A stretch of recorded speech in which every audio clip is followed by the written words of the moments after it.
Great afternoon. Welcome to the Senate Committee on Labor and Technology. This is our 3 p.m. agenda. Today is March 11, 2026. We're in conference room 225 at the Hawaii State Capitol. This hearing is also being streamed on the Hawaii State Senate's YouTube channel. Just a few housekeeping announcements. In the unlikely case of technical failures, this meeting will reconvene here in conference room 225 on March 13, 2026 at 3 p.m.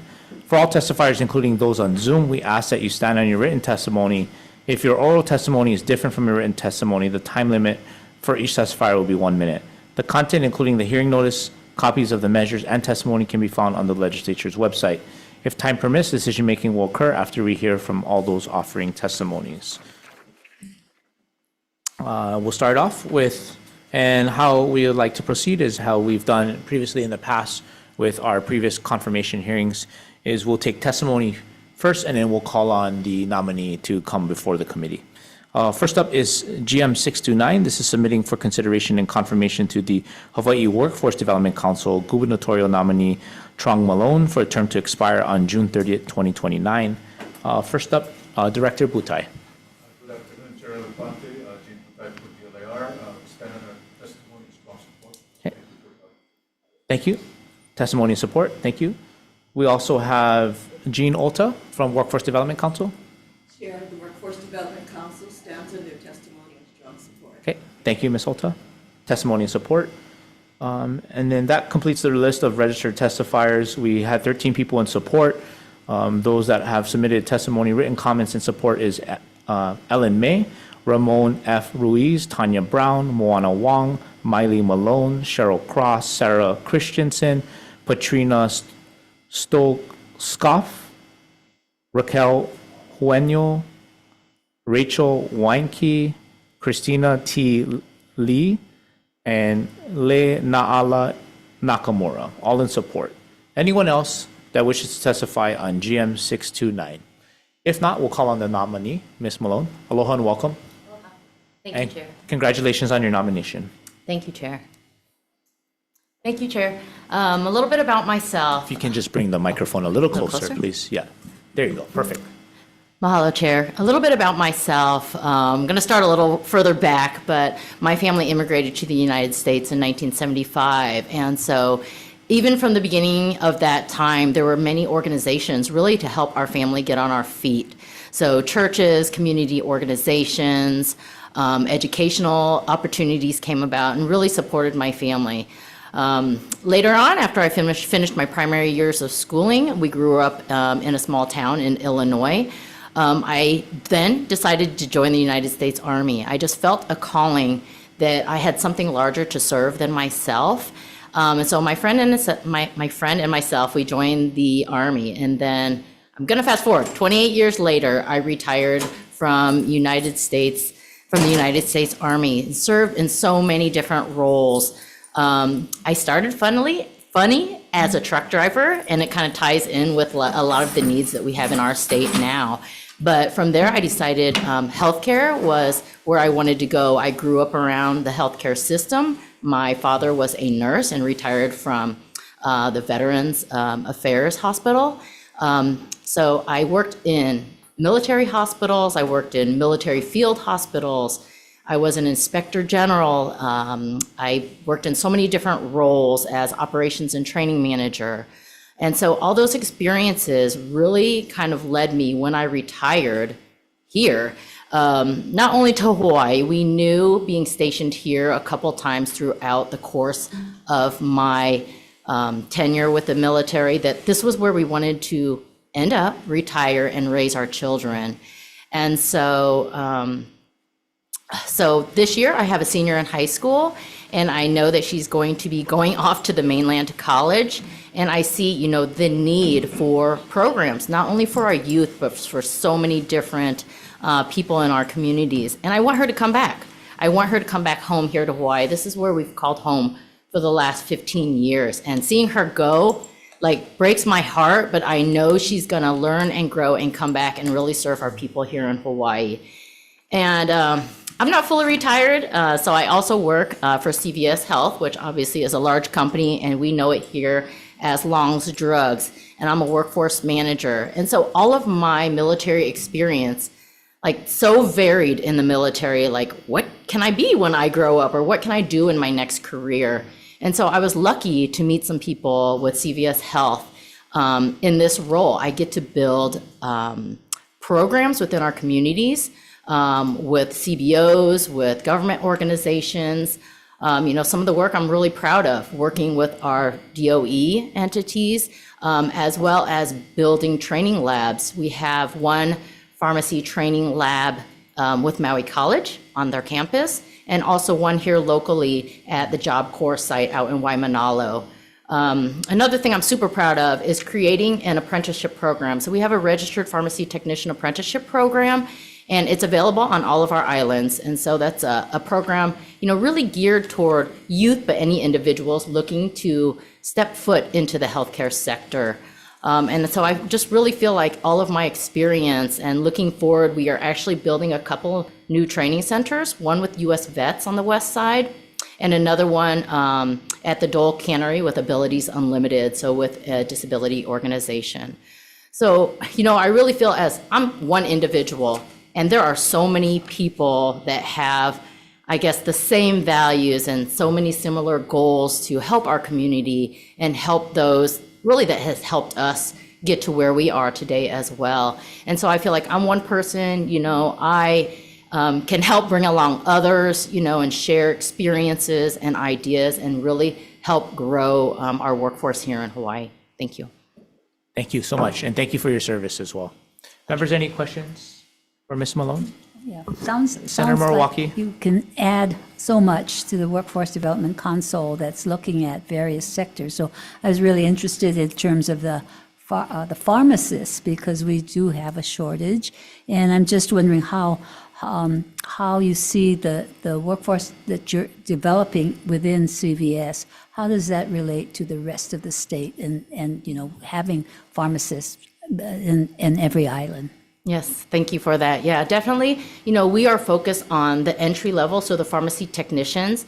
And then from there, building a pathway. We've already started some conversations with our school on the Big Island on hopefully a pathway for those students who are in our apprenticeship program, because we are partnered with Kapiolani Community College as one of our training providers. And so there is already a connection there, obviously, with our community colleges and the UH school So education is the entry program. level is that a career ladder so that you can become a full-fledged pharmacist? I don't know what that means, but going all the way up to actually being an independent pharmacist? It can be, but obviously a lot more education to become a So pharmacist. do we have the educational curriculum in the state to do that, or do they have to go out to? They kind of have to do it on their own. And, I just can speak on my company on its own. Like we try to help provide tuition assistance. We have also fully funded bachelor's degree programs to help people meet those prerequisites for pharmacy school. And how long is pharmacy school? 5 years. Oh, wow. That's like being a doctor. They are doctors. Wow. They are. Okay. Okay. Yes, Vice Chair Lamasal. Thank you so much for, information in regards to your resume and then also your experience. I wanted to know, in addition to recruitment, what are some of the ways and things that you folks you have done as a workforce initiative manager to improve retention in your company, and how you can expand that to or share some of those ideas to the other industries as well. Yeah, definitely. And I think anybody who knows me knows that I am one to really share information and be part of a greater team, because I know that we can't do any of this work by ourselves.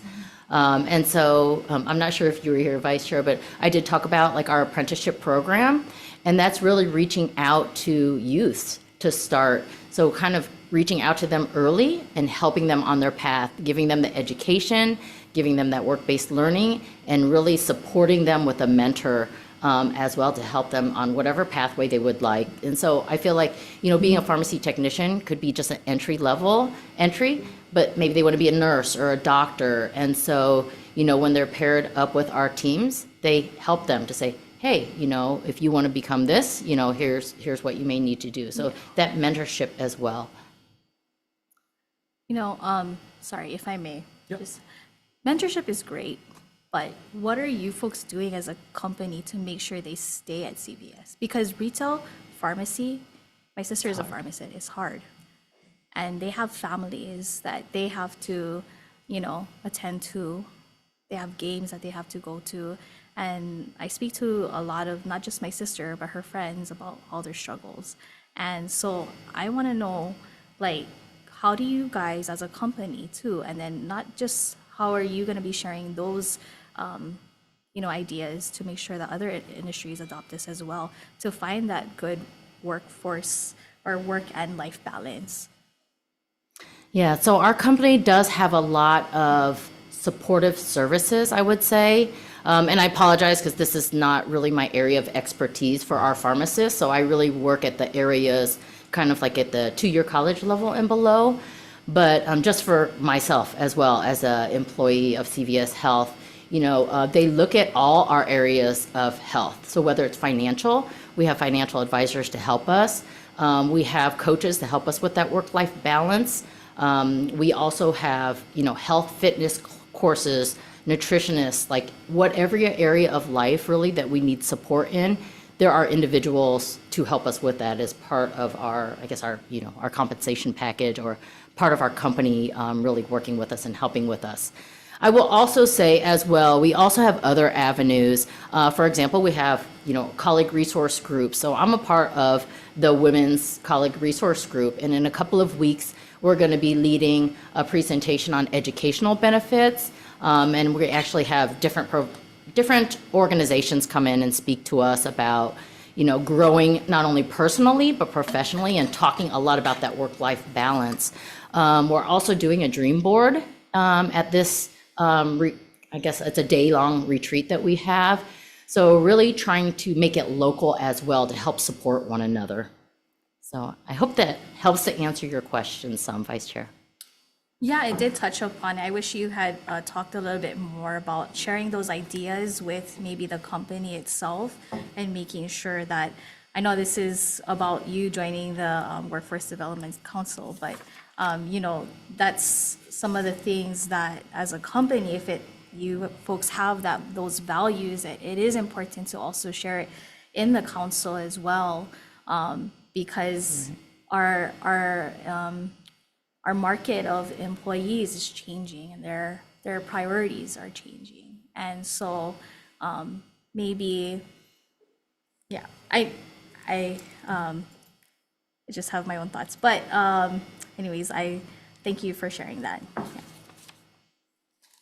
Yeah. The chair does have some follow-up questions. So in terms of what I've talked to with other nominees that have come here and they've been asked this is, how do you empower our youth and create a pipeline for our youth, whether it's in the space of pharmacy techs, pharmacists, to what Vice Chair talked about in terms of retention, recruitment? How do you bring your experience, being that you were in military, right, operations for all those years, and now in your role now, and how do you bring that to the Workforce Development Council, where you maybe take a look at youth and how you can utilize our youth, get them employed, whether it's summer youth internship programs, so that you get them engaged early in that sense as sort of an idea to think about that maybe college might not be the right option. Maybe they want to go a different route. Right. Yes, Chair. Yeah, so many different routes for our youth, and I really think it begins, at a really young age. And I honestly don't see a lot of those opportunities here. We do work through the chamber sometimes, and we provide speeches, things like that. We go out and conduct teaching sessions with our teachers at those younger grades. But creating those pipelines and, getting within our educational systems, within the DOE and the schools approving different types of programs. I know through the conversations I've had with a lot of CTE instructors and such, it's very difficult because they are also, very short-staffed. And so, they would love these additional opportunities, but, it just seems like we're kind of shorthanded across the board. And so with the Workforce Development Council, the hope is to bring together our resources and maybe create a baseline of, hey, these are the opportunities available to individuals as youth, introducing them to things early on. I think I was a candy striper. I don't know if you know what a candy striper is, but I passed out trays in a hospital. And yes, I became a dietitian. I was a dietitian at first. And so that was my introduction to healthcare. And so I'm not sure if our young people, even my own children, are not aware of all of the opportunities. I have 3 young daughters in school, and I tell them, you guys don't know how the opportunities that you have. You can get a job when you are 16 with our company, and that's your foot in the door for healthcare. But to go back to your question is, working together and building, finding pieces of common ground and sharing in those resources to build different pathways for our young. No, thank you for that. And I appreciate the answers on that. And then the last question I have is, so currently now you're the vice chair of the council, is that correct? That is correct, Okay. yes. What efforts has WDC gone out to communities? I know you mentioned you've gone out there in your capacity to community colleges, but what about going out into our communities and engaging people and meeting them where they're at, rather than making a lot of these decisions or policy calls and thinking, okay, we have a strategic plan, we have federal guidelines. But I think sometimes going out there and having boots on the ground and getting a field perspective, Yes. that can help. I don't know if there's been efforts that have done before, or is that Yeah. something that WDC is looking into? Yes, thank you, Chair, for that question. So when we did write the state plan, we did go out and do listening sessions Okay. throughout the communities. And I feel like that was a great start for the WDC. And we do have plans, because obviously we can't do any of this work without all those partners involved. And so as we move forward, we do have plans to go out and, gather more information and hear from our community members. Okay. And I think what would be helpful for the members, if you do have that, I think some of the members would love to participate or be engaged in that and see that. So just please let us know. Yes, Chair. Yeah. Okay. Any further questions? Okay. If not, thank you so much. Really appreciate it. Thank you, Chair, Vice Chair, members of the board. Okay, we'll move on to our next nominee, GM 633. This is submitting for consideration and confirmation to the Hoisting Machine Operators Advisory Board gubernatorial nominee Reagan Taniguchi for a term to expire on June 30th, 2029. First up, the only testifier, Director Butai. Chair, Vice Chair, Senator Moriwaki, Jane Butai for DLIR, we stand on our testimony and strong. Okay, DLAR and strong support. Okay, that completes our registered list of testifiers. Anyone else on GM 633? Okay, if not, we'll move on to our nominee who's joining us by Zoom. And before we continue, sir, are you parked and at a safe space? Yes, I am. Okay, Thank you for Thank you. asking. yes. And if you could just introduce yourself and why you. My name is My name is Regan Taniguchi. You want me to tell you a little bit about myself? Yes, please. Crane operator for Hawaiian Dredging Construction Company for 20 years. I just recently left Hawaiian Dredging to work for Operating Engineers Training Center up in Kuhuku. Now I'm the crane instructor up there. We deal with journeyman crane operators and apprentice crane operators. Okay. Okay. Anything else you wanted to add? And currently, you're on the board now, right? Yes, I'm currently on the board. Okay. And then I think the question that I have for you is, Yes. are you aware that there is a bills moving to repeal this board? Yes. Okay. And are you in support of that? Yes, I am. Okay. Thank you. Yes, sir. Members, any further follow-up questions? Okay. If not, thank you so much. And thank you for all your help too in this space. I know Yes, you've been a big no part problem. of helping out with certifications and whatnot. Yes, no problem. Okay. Thank you, Regan. Thank you, guys. You guys have a good day. You too. You too. And just for the nominees, know we will make decision making after we go through our last item. Our next and last item is GM 635. This is submitting for consideration and confirmation to the Board of Trustees of the Deferred Compensation Plan gubernatorial nominee Lance Larson Jr. for a term to expire on June 30th, 2029. And first up on our list is Brenna Hashimoto, DHER Director. Good afternoon, Chair and Vice Chair, members of the committee. Rana Hashimoto here for our Human Resources Development, and I'll stand on our written testimony and strong support. Okay, thank you. Testimony and support. That's the only person registered to testify. All those that have submitted testimony and support are Reiko Matsuyama, Chairperson of the State of Hawaii Deferred Compensation Plan, Disa Hugh, Scott Hovey Jr., Michael Chow, Jarnett Lono, Neil Batad, Sabrina Falejo Uganiza, Wendy Ogawa, Moana Ko'aina, Nicole Isa Ijima, Sunny Greer, and Kale Raposa, all in support. Anyone else on GM 635? Okay, if not, our nominee joining us by Zoom. Aloha and welcome, Lance. Aloha, Chair, Vice Chair, and committee members. I'm Lance Larson Jr. Thank you for the opportunity to appear before you today. It's been an honor to serve on the board since 2021. I take seriously the board's fiduciary duty and responsibility to safeguard our participants' retirement savings. We have thousands of participants, about 28,000 participants in our plan, 15,000 are active members, and about 13,000 are inactive members. If confirmed, I look forward to continuing to serve with diligence, integrity, and a commitment to the long-term financial well-being of our public workforce. Thank you for your consideration, and I'm open for any questions. Okay, thank you. Members' questions? I just want to thank Senator you. Moriwaki. Thank you for your service for the last term, and I'm pleased that the deferred comp program is in good shape. But if you have any challenges that you see that you want to share, and what you think about it in terms of the future. I think the future looks bright for our plan. I don't see any real challenges, but we do have an RFP coming up for a new provider.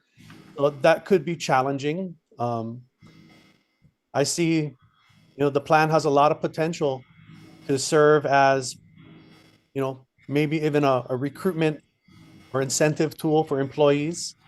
Of course, that would cost them some money, and we need to engage in further discussions with the board and other stakeholders.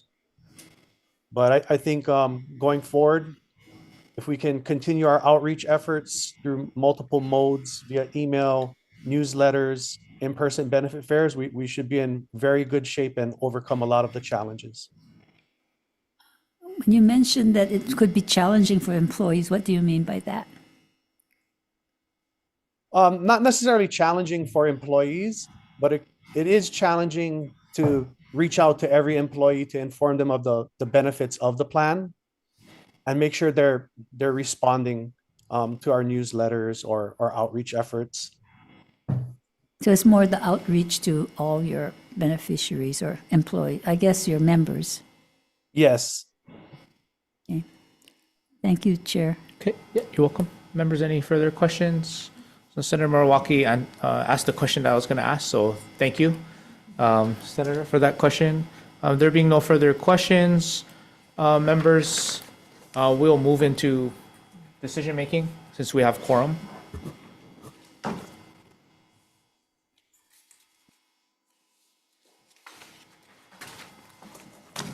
And thank you to all our nominees for your willingness to serve and coming out, whether it's on Zoom or in person.